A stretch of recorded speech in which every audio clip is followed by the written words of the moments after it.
Bonjour à tous, c'est Pierre-Alexandre pour Technoïd. Aujourd'hui, on va faire la prise en main du Zuc Z2.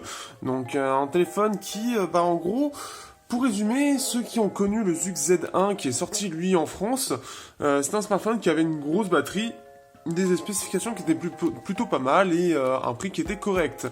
Le seul gros souci de ce téléphone, c'est surtout qu'il a eu des gros problèmes de fiabilité, notamment à cause de la batterie et du lecteur d'empreintes. Donc un peu plus tard, forcément, Zuc a ressorti un nouveau téléphone qui est quand même très différent du premier. Là, on avait du 5.5 pouces, on avait du métal. Ici, on se retrouve avec un smartphone qui est en verre en 5 pouces. Et par contre, il a gardé le côté épais avec sa grosse batterie de 3500 mAh quand même. Donc voilà, on se retrouve vraiment avec quelque chose de très différent. Déjà en termes de design, on voit que clairement ça fait penser... Alors, sur la base, surtout un iPhone 4S, beaucoup, mais aussi je trouve beaucoup un Sony avec cette tranche qui est en plastique et aussi donc le dos en fait où on a pareil en fait, on a l'appareil photo, le flash et un petit truc ici, c'est ce qu'on voit souvent sur les Sony, sauf que c'est un petit peu plus arrondi que les Sony. La petite chose à savoir, donc j'avais prévenu dans la prise en main, enfin dans l'unboxing, que on se retrouvait, on avait la possibilité de se retrouver avec une ROM qui pouvait être une ROM vendeur, donc modifiée et non pas la vraie ROM. Donc c'est ce qui s'est passé et je me suis retrouvé avec une ROM où en fait il n'y avait pas de possibilité de mise à jour et avec quelques applications à la con. Donc ça c'est la première chose à savoir. Là aussi il était en français. Le truc c'est qu'il n'est pas censé avoir le français. C'est l'un des plus gros problèmes de ce téléphone. J'ai trouvé deux problèmes à ce téléphone. Le premier c'est qu'effectivement il n'embarque pas le français. Donc on va regarder ici. Langage input.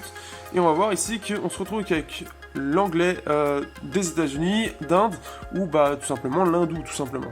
Donc ça, c'est sur la ROM qui est la ROM indienne. Il n'y a pas de ROM globale à l'heure actuelle. Ça, c'est le gros souci de ce téléphone. Néanmoins, on se retrouve pour l'instant avec 6.0. Il faut savoir qu'il y a la 7.0 qui est sortie sur la ROM chinoise. Donc, ce qui fait qu'on se retrouve avec quelque chose qui est très Google en fait. Là, on va voir des différences. C'est plus, par exemple, la caméra qui est très simple d'utilisation. On n'a même pas de mode manuel. Par contre, ça, c'est le truc dommage. On a ça. Qu'est-ce que nous avons d'autre? Nous avons aussi, alors, le truc qui est repris beaucoup d'Apple tout simplement, c'est ça en fait, c'est un peu un espèce de centre de contrôle un peu plus simplifié, où on a juste les raccourcis pour le Wi-Fi, etc. Ça reprend un peu le système de Meizu, sauf que ça en fait, au lieu de faire apparaître le multitâche, ça fait apparaître les raccourcis, donc c'est quelque chose qu'il faut, il faut s'y habituer parce que j'ai vraiment l'habitude de faire ça. Sinon, de base, on est sur le launcher de Google qui devrait disparaître normalement. Je crois que ça doit être ce mois-ci. Et donc, on n'aura plus la possibilité après de l'avoir, mais c'était assez sympa. Donc, je ne sais pas par quoi ils vont le remplacer. Peut-être par leur modèle à eux. Mais ça, c'est un petit peu dommage. Forcément, on peut voir que c'était un petit peu modifié ici. C'est assez simplifié, donc c'est quand même assez sympa. On n'a pas l'impression d'avoir quelque chose qui est trop lourd. Et c'est d'ailleurs assez simple. Le plus étrange, c'est que pour les options de caméra, on les retrouve ici. Je ne sais pas pourquoi. Il faudrait que je regarde le mode 120, 240 et 960 fps, quelles sont les différences, parce que je sais que le 960 fps est actuellement impossible réellement. Donc ça, on y reviendra. Après, pour la qualité est plutôt pas mal. J'ai fait déjà quelques photos et j'ai trouvé ça intéressant. Qu'est-ce que je peux dire de plus? Le truc intéressant sur ce téléphone, déjà, c'est sa compacité. Puisque c'est un 5.5 pouces, par exemple là si je prends le Honor 6X qui est ici, voilà ce que ça donne, sauf que en termes d'autonomie on va se retrouver avec quelque chose de similaire. Donc pour ceux qui veulent avoir une grosse autonomie, là pour le coup, et un appareil qui soit quand même puissant et pas trop cher, pour le coup on a une bonne alternative avec quelque chose qui est compact. Ce que je voulais vous montrer aussi, c'est surtout qu'on va avoir droit à une belle communauté, puisque alors... Ici, on va faire Zucfan. Donc en fait, pour les ROM, etc., Zucfan, c'est vraiment le forum, tout simplement pour Zuc, pour retrouver toutes les informations qu'il faut. D'ailleurs, j'en profite, je reviens sur le fait que j'avais une ROM verrouillée, une ROM qui n'était pas la ROM officielle. Pour la flasher, donc je suis allé ici pour récupérer toutes les ROM. Vous avez tout ici, vous avez une petite section française, mais vous l'avez, et vous avez les sections pour les téléphones. Il faut savoir que pour pouvoir flasher ce téléphone, j'ai essayé d'abord avec le logiciel qui est normalement utilisé pour tout simplement pour le Zuc, je sais plus quel est le nom du logiciel, mais au final ça n'a pas bien marché. Donc si vous voulez flasher, qu'est-ce qu'il vous faut? Il vous faut les drivers. Alors je vais vous montrer ici officiel.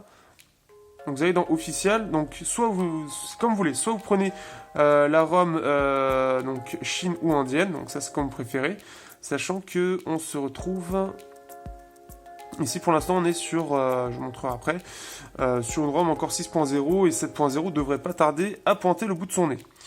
Alors non, ce n'est pas là, non c'est avant, là on va voir juste les ROM à récupérer. On va aller, hop, Zug Z2. On va aller. On a tout, en fait, ce qui est bien, c'est qu'on a tout ici. Donc, à savoir que, normalement, le téléphone, son nom de code, c'est le Z2131 en Chine. Et qu'en Inde, c'est Z2132. Mais c'est exactement les mêmes appareils. Le Zug Z2 et Zug Z2+, c'est exactement le même appareil. Donc, qu'est-ce qu'il faut récupérer? Il faut récupérer, tout simplement, donc ici... les QPST, donc, enfin QPST justement on va pas en avoir besoin, mais il vous faut les drivers USB et il vous faut donc les ZUC, les drivers ZUC et les drivers Qualcomm. Donc vous avez les deux. Il faut récupérer ça, il faut récupérer surtout ADB aussi pour ceux qui l'ont pas, moi je l'avais déjà. Il faut récupérer ADB et dernière chose, il faut récupérer Mi Flash. Ce qui fait que vous pouvez suivre en fait ce tutoriel pour commencer à flasher. La seule chose qu'il ne faut pas suivre, c'est QPST. QPST qui est le logiciel de flash. Et vous prenez Mi Flash. Parce que QPST, il n'a jamais fonctionné sur le mien. Donc, tout simplement, vous prenez le logiciel Mi Flash qui est fait normalement pour les Xiaomi et vous allez pouvoir flasher très simplement. Ça marche pareil, vous prenez le même fichier et enfin le même dossier pour ça, pour l'installation. Et vous allez voir, ça va fonctionner. Et à partir de là, vous allez pouvoir profiter de votre téléphone. Parce que j'ai dû mettre à peu près 2 ou 3 heures à ne pas comprendre pourquoi avec QPST ça voulait pas marcher. Et puis j'ai vu un petit tuto où ils utilisaient Mi Flash et avec Mi Flash ça a fonctionné tout de suite. Donc voilà, la petite chose à savoir. Pourquoi vous allez avoir besoin d'ADB? Parce que vous allez avoir besoin de demander au téléphone de redémarrer en, ici justement, redémarrer en mode EDL, qui est un mode, en fait, le mode de flash, tout simplement. Le truc, c'est que vous avez deux façons de le faire, qui est précisé. Tout est précisé, c'est en anglais, mais tout est bien précisé, c'est bien détaillé. La seule chose à faire, c'est de ne pas utiliser QPST, parce que ça a l'air assez aléatoire, et bien d'utiliser Mi Flash, qui lui, par contre, il est très simple d'utilisation et très fiable. Donc voilà un petit peu. Justement, on va rester sur le site parce qu'il y a une autre chose qui est très très intéressante sur ce ZUC, c'est qu'il a beau être... il a beau il est passé inaperçu chez nous, mais ailleurs il n'est pas du tout passé inaperçu. Donc si on regarde, il faut que je retrouve... Ah oui, hop, on va aller... Donc ici, Custom, vous avez Custom Z Plus ROM Released. Et en fait, on va voir toutes les ROM qu'il y a. Toutes les ROM custom, et ça c'est vraiment bien. On va voir donc une ROM globale avec, en fait on a plusieurs ROM qui proposent en fait du langage multilangage, donc avec le français intégré. On a une ROM MIUI 8, on a une ROM Frankie ROM, on a CM13, on a Dirty Unicorn en 7.1.x, Lineage 14.1, ICP 12.1, ROM V3, donc ça je ne sais pas, ROM by Fedor 917, Darkness Redefined Nougat, donc voilà, Moki ROM, Cypher OS, Note Lineage OS, Resurrection Remis, en unofficiel, la TWRP. On a aussi des modes pour qui soient plus sympas visuellement ou encore pour un meilleur son. On a aussi le portage de la ROM chinoise en 2.5.334. Moi je suis en 2.0.233. Qu'est-ce qu'il y a d'autre? Il y a Pack ROM aussi. Et voilà. Concernant la fiabilité, pour terminer, on va essayer de faire moins de 10 minutes, ce serait bien. La fiabilité de ce téléphone, eh bien, j'avais regardé justement sur ce forum, et clairement, là, c'est très fiable. Donc ça, c'est plutôt cool. On est sur un smartphone qui est très fiable, sachant qu'il est sorti maintenant il y a un petit moment. Donc là-dessus, c'est plutôt cool. Donc après, voilà, on pouvait voir, le téléphone répond très bien.